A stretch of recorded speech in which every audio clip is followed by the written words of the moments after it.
안녕하십니까? 저는 오늘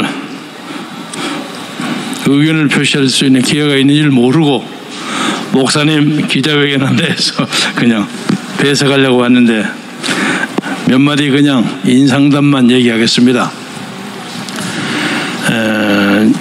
지금 우리는 제2의 6.25를 맞이하고 있습니다.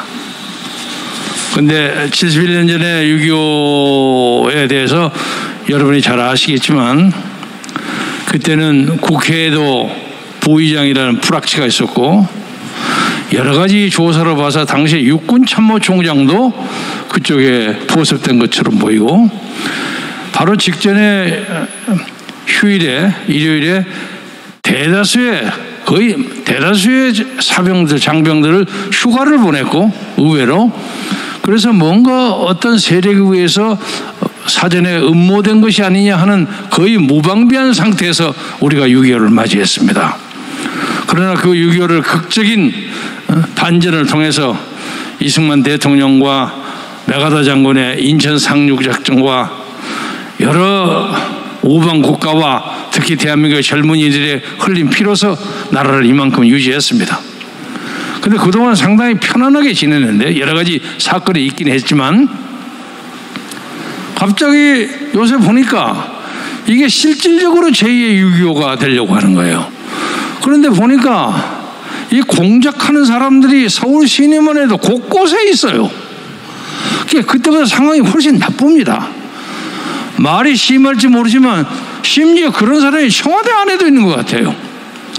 뭐 정당에는 말할 것도 없고 그래서 지금 차별금지법 얘기를 여러분이 하셨습니다. 목사님을 통해서 여러분이 하셨는데 저는 이것을 이 정부가 자기들이 꾸미는 거대한 음모의 본질을 회피하기 위한 하나의 다른 사건이라고 생각합니다. 이건 간단한 사건에 불과합니다. 이 사람들이 하고 있는 것은 개헌을 통해서 이 사회를 개헌이니 무슨 연방제니 하는 말을 붙이지 아니하고 슬그머니 사회주의화 시키려고 하는 작업을 하고 있습니다. 그래서 내년 3월 9일 대통령 선거가 이 상황에서 진짜로 가능이나 할 것인지 하는 것에 대한 근본적이고 원천적인 의문이 생깁니다. 그래서 국민 여러분들께서 나라를 사랑하시는 분 그리고 우리의 선조들과 아버지와 삼촌과 아저씨들이 지킨 이 나라를 유지하기 위해서는 이제 정신을 바짝 차려야 할 때입니다. 당시요 6.25 직전에도요 신성모 국방부 장관이 뭐라고 큰 소리 쳤는지 아십니까? 북한 놈들 저 별거 아니다. 새벽에 공격하면 아침은 해주에서 먹고 점심은 평양에서 먹고 저녁은 압록강변에서 먹는다 큰 소리 쳤습니다. 우리가 저거 일패도지 시킨다. 그런데 우리는 그 얘기를 우리 국방부 장관 굉장히 용기 있구나 이렇게 생각했는데 이것이 결과적으로 우리의 어떤 자위 능력 방어 심리를 약화시킨 것이 아닌가 그런 느낌이 듭니다. 그래서 과장하지 않고 지금 국가적 민족적 위기입니다.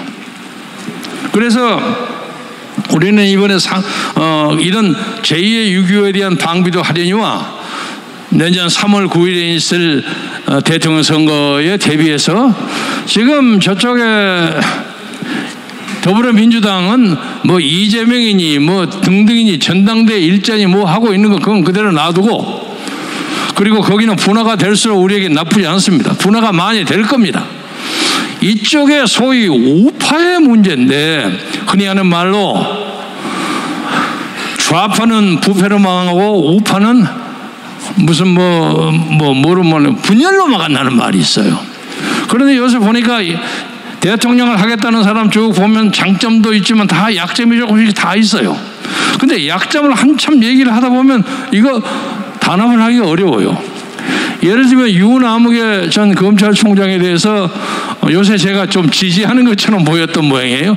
지지하는 조건으로 제가 분명한 조건을 걸고 있다는 건 대부분 사람들이 알고 있었는데 오늘 아침에 제가 오면서 핸드폰을 보니까 어떤 사람이 고약하게 저를 욕을 해서 아주 화딱지가 날 정도로 이 늙은 영감탱이야 네가 어떻게 유남욱을 옹호할 수 있다는 말이냐 너 쓸데없는 짓거리지 뭐. 그러니까 이 사람은 전제를 빼놓고 막 욕을 하는 거예요.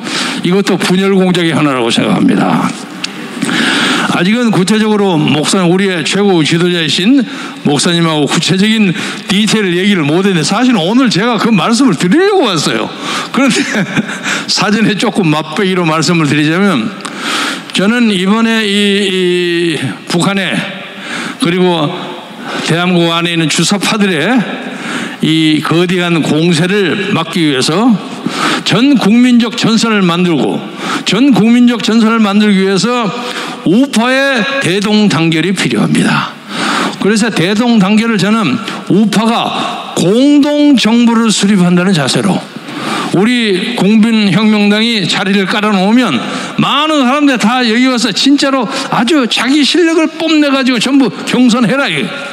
경선해가지고 예를 들면 1등한 사람은 대통령 후보에 나가고 2등하는 사람은 그 다음에 구상당 행정부에서 국무총리하고, 이거 이제 선거법상 공직선거법의 문제를 조사해야 합니다.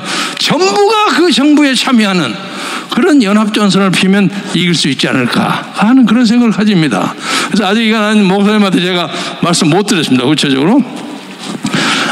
그렇지 않으면 조금조금한 사건을 가지고는 따기 시작하면 저쪽에 분열 공작에 우리가 할 일 없이 넘어가지 않는가, 이런 문제에 대해서 국민 여러분들, 자유민주주의를 지킨다는 원칙, 목사님 지금 말씀하시죠.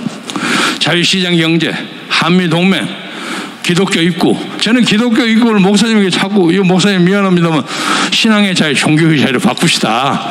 그래야 불교도 가톨릭도 올 거 아닙니까? 그 말을 옳아요. 이렇게 말씀하시더라고요. 이것을 지키고 전지하는 사람에 한해서는 개인적인 약간의 흠결을 국민 앞에서 사과하고, 그리고 대동단결해서 나는 뭘 하면 이러한 나라를 만들겠다 하고 토론해서, 우리가 지금 이 고영일 대표님 계시지만 우리 지금 기본적으로 확보된 당원이 50만은 넘죠. 저기 국민의힘 아무것도 아니에요. 우리는 100만, 200만 만들고 여기서 판을 붙이면 휩쓸어 버립니다. 그렇게 만들어서 새로운 국가를 건설하는데 여러분의 뜻깊은 지원과 뜨거운 지원이 있기를 바라면서 말씀을 마치겠습니다. 감사합니다.